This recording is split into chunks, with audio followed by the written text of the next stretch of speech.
This was the first building. We had changed a lot. Very first building. Did you guys have any idea how big it was going to get when you? Well, it's kind of the first building. These two went up at the same time. 1 and 2. This is actually building 2, but the one next to it went up at the same time.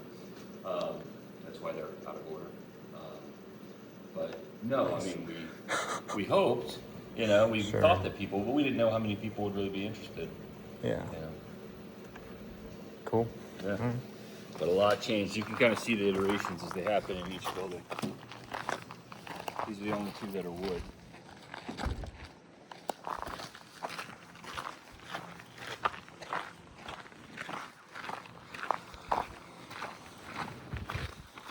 So that was mostly standard piers. These are mostly lights. We were still kind of figuring out the spacing and everything. Okay. You see the difference? Nice.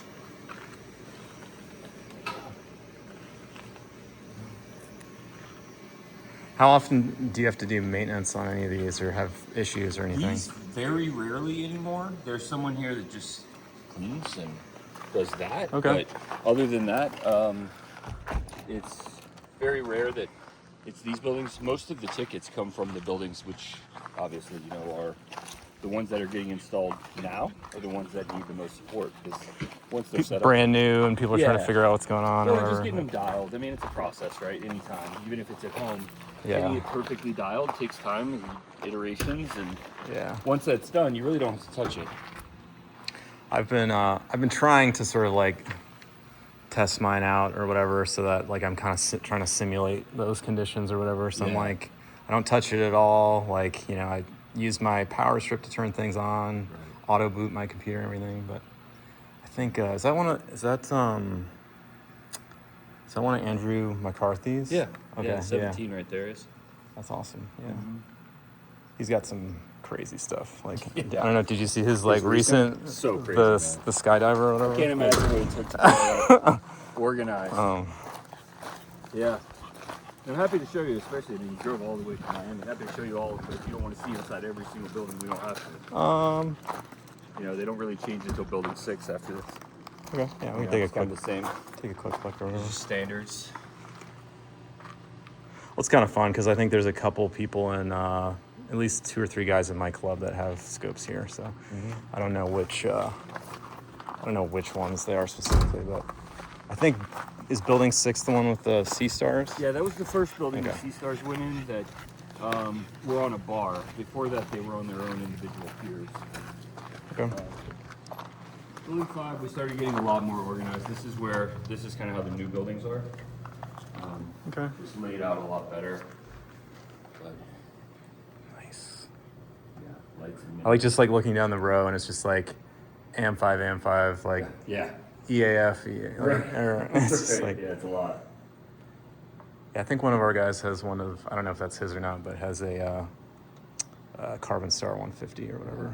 Sam from ZWO was here, I guess, last week, the CEO there. Oh, really?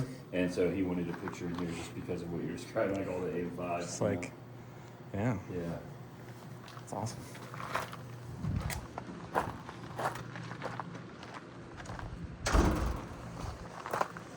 What would you say is like the most popular spec setup or whatever? Like, definitely like sub 4-inch refractor on an AM5 would be that's the most common. I guess can't quite get in to see it, but yeah, you can step in. That's my scope anyway. You're not gonna hurt anything, and I'm not sensitive to it. it's good at least. I told Carlos I would try and get a shot of his Seestar, so I don't know which one is his, but oh, there it is. There it is, Carlos, right there. That's awesome.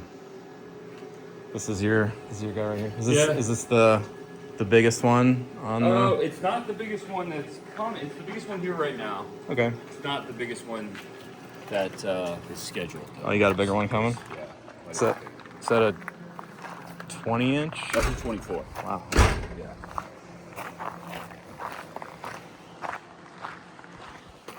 Yeah, there's someone that's been kind of back and forth on sending a 1.5 meter, which is a 60-inch.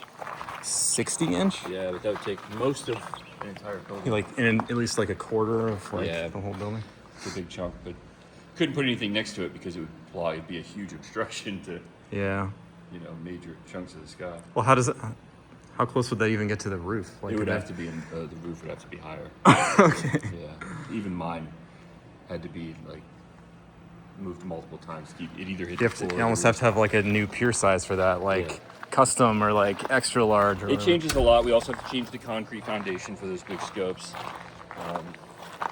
There's quite a bit that goes into those big ones. Anything kind of above 28 changes a few things. So obviously it's dependent on a lot of things, but any idea like what building my scope might go into? Yours is a light, right? It's I think yeah, I guess You're on the an 24-inch AM5? one, AM3, Cat 91. With a Okay, so you're a mini. You a mini? I don't. It should be a light. A It's light? like 24-inch. Okay. Yeah. I haven't looked at which one you reserved, but if it's a light, you'll be in the next building over. Okay. Cool. I mean, it's pretty much that. Yeah. Right. Yeah. That's definitely a light. Almost that same setup. Yeah. You'll be in the next building over. You can show you the Okay. spot. Cool.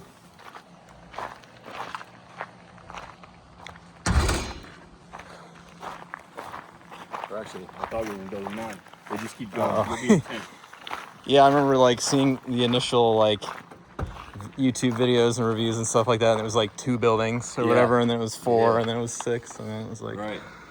And that's the new Seestar bars. Oh yeah, another one. You Nice. can pop in. There's Okay. no scopes here. Nice. Lots more space. Mm-hmm.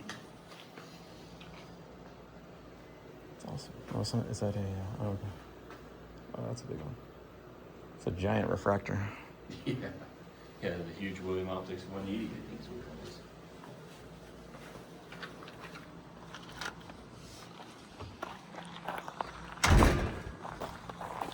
How many more buildings do you guys have planned? I guess So probably as many as you need. I guess, huh? Yeah, we own all the land all the way to the tree line and tree line that way as well. And Oh, so wow. we're just going to keep expanding as long as, as long as there's a need for it. We'll keep building the buildings. We have 3 more starting next week. 3 more going in next Oh, week. 3 buildings. Yeah, Okay. 3 more buildings, yeah. So this will be the building that Another most Seestar likely will be in. Okay. Yeah, there's another Cat 91 right there.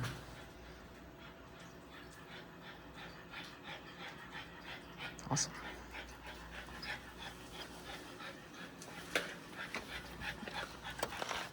And I think they've started installing. Actually, I know they have in building 20. That's true.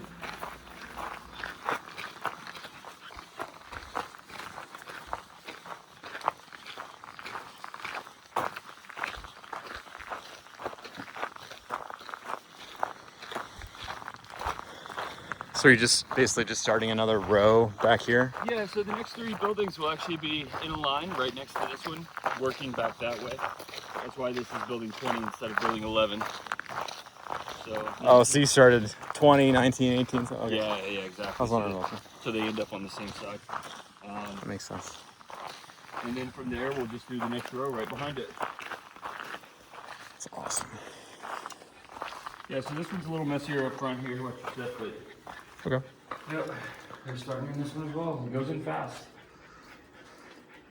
How many, like, do you have like certain days that you put scopes in, or is it like you try to average like 1 or 2 a day, or It's like every day. every single day? Yeah, every Okay. day. Weekends, usually it slows down a little bit. Like we'll probably throw some Seestars in today, but beyond that, Okay. no, it's every day. Nice. So are you getting a lot of interest in the Seestars? Obviously, I saw like at least 2 more full bars that you put in there. Yeah, well, the so- Seestars are the most easy to share. I think it's like it's such Yeah. a good social experience. Whereas most of these Yeah. are people are doing real like deep level astrophotography, mono cameras, the whole thing. Yeah. But when you're doing a shareable experience with people that maybe aren't in the hobby or something like that, the Seestar's so good because it's like in color, it's immediate, you can see it right then and there, it's Yeah. stacking in front of you. So yeah, I mean, there's a lot of interest just for the simplicity. Like whenever anyone asks me, like I show them a picture, and they're like, "Oh my god, like this is the most amazing thing ever." I'm like, I mean, it does take a reasonable amount of work and equipment, but I'm like, Yeah, if you want to get started, maybe don't start with like one of these. Yeah. Like a Seestar is usually what I recommend. Is like Yeah, I get think so. get something inexpensive. Like see if you like it. Like see if it piques your interest, and then maybe expand to something a little bit better. It's a good way to do it. If people get here fast,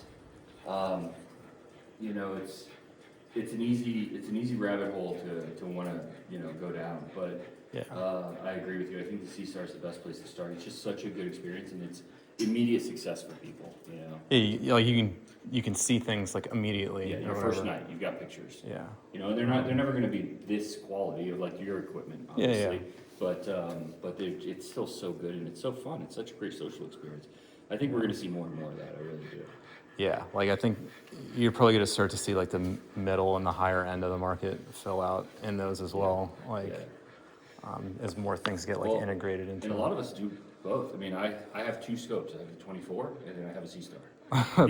Well, yeah, I'm sure sometimes it's like, I mean, you want to like really dive deep into it, but then sometimes you're like, you know what, like, dude, totally. I just want to get a picture. Like, I don't want to have to like go through all the hassle. Yeah, if a family friend calls like, hey, I see your photos. Can I see that? I'm not gonna log in and show them stacking and the processing and like sitting there 10 minutes at a time waiting for data. It's like, let's log into the Seestar. Yeah. What do you want to see? Let's go explore the Yeah, image. like you tell me, like look up something on the internet and I'll point my scope at it. Type or whatever. it in and see it. It's so good. It's awesome. It's so good.